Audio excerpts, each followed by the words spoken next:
Soal pengawasan dan keamanan bus angkutan usai kecelakaan tunggal bus PO Cahaya Trans di Simpang Susun Krapyak, Semarang, Jawa Tengah. Bersama anggota Komisi 5 DPR RI fraksi PDI Perjuangan, Edi Purwanto. Bang Edi, selamat petang. Selamat petang, Mbak. Assalamualaikum. Waalaikumsalam warahmatullahi wabarakatuh. Bang Edi, dari Komisi 5, Ya. bagaimana Anda menanggapi dan mendorong penyelidikan kasus kecelakaan yang menewaskan sampai 16 orang ini? Yang pertama, kami sebagai anggota Komisi 5 turut berduka yang mendalam. Semoga para almarhumah mendapat tempat yang mulia insya Allah Subhanahu wa Ta'ala. Nah, ada 4 hal yang perlu kami sampaikan. Yang pertama adalah dari sisi busnya. Sebagaimana laporan Pak Dirjen Perhubungan Darat bahwa bus ini terakhir 9 Desember 2025 dilakukan ramcek. Dan ramceknya itu ternyata tidak layak jalan. Tapi ini tetap dijalankan oleh pihak PO. Maka untuk itu saya berharap ada tindakan yang tegas dan keras sebagai edukasi bagi pemilik PO. Bukan hanya administrasi, bila perlu mohon maaf didorong sampai kepada pidana. Ini bukan hanya persoalan PO saja, Cahaya Trans, tetapi bisa jadi yang lainnya juga akan lalai seperti ini. Yang kedua, dari sisi sopir.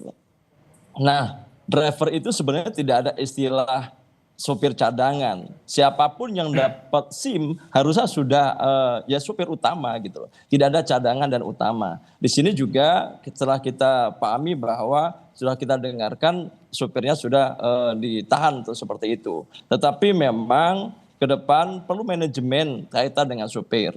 Kalau di beberapa negara, misalnya di Australia, itu setiap 2 jam wajib berhenti sopirnya untuk istirahat seperti itu.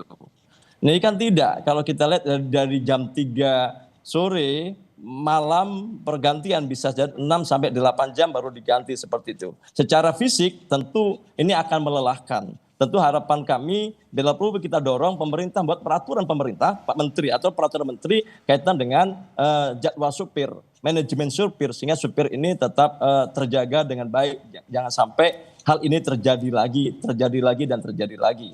Kemudian yang ketiga dari sisi tol misalnya, kan kita sudah membuat panja standar pelayanan jalan tol, standar pelayanan minimum jalan tol, di mana jalan tol ini harusnya kan punya standar keselamatan yang tinggi. Manajemen resikonya juga harus betul-betul dengan cermat, bila perlu zero accident. Tapi ini selalu terjadi.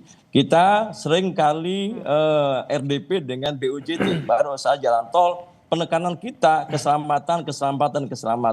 Oke. Kenapa? Keselamatan rakyat hukum tertinggi dalam sebuah negara. Terakhir, itu dari pemerintah. Kemarin kita baru rapat saja menjelang Natal dan Tahun Baru dengan Pak Menteri Perhubungan dan seluruh stakeholder terlibat kaitan dengan Nataru.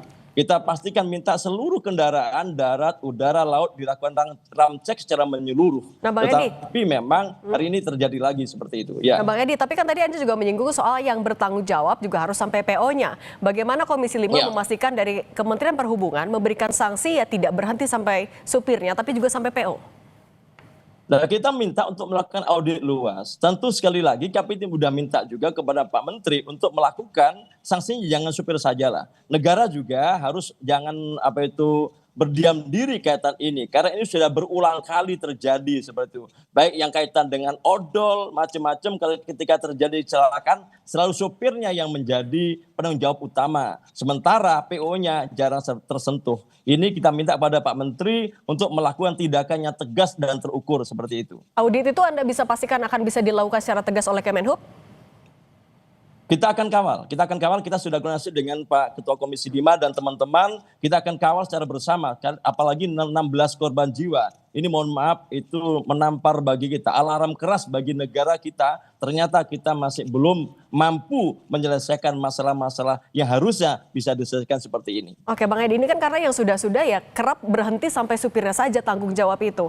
Nah berarti kalau dari Komisi 5 melihatnya, perlu ada perbaikan regulasi agar lebih ketat atau justru pengawasan yang harus dievaluasi?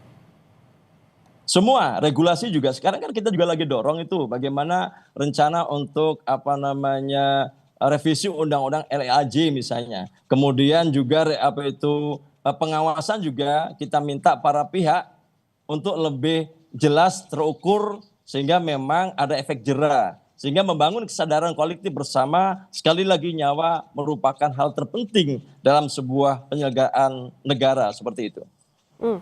Oke, kalau terbaru juga apakah ada informasi terbaru Bang Edi dari Kemenhub soal penanganannya sudah sampai mana? Dari Kemenhub sudah menggaransi untuk sementara memang supirnya baru ditahan. Mereka akan mendalami secara menyeluruh, bahkan Pak AHY juga berstatement minta melakukan audit secara menyeluruh, audit secara serius, sehingga investigasinya betul-betul paripurna, betul-betul komprehensif. Sehingga memang kita akan menentukan langkah-langkah apa yang perlu sebagai sebagai wujud negara hadir kaitan dengan masalah ini, seperti itu.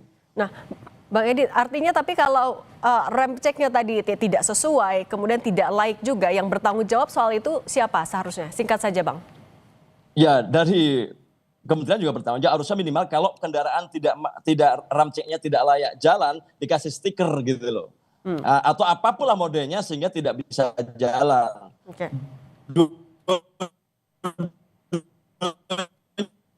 Oke.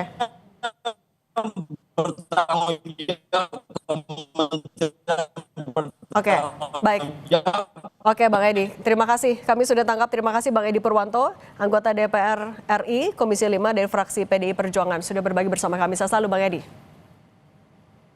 Saudara, usai jeda kami akan kembali dengan informasi libat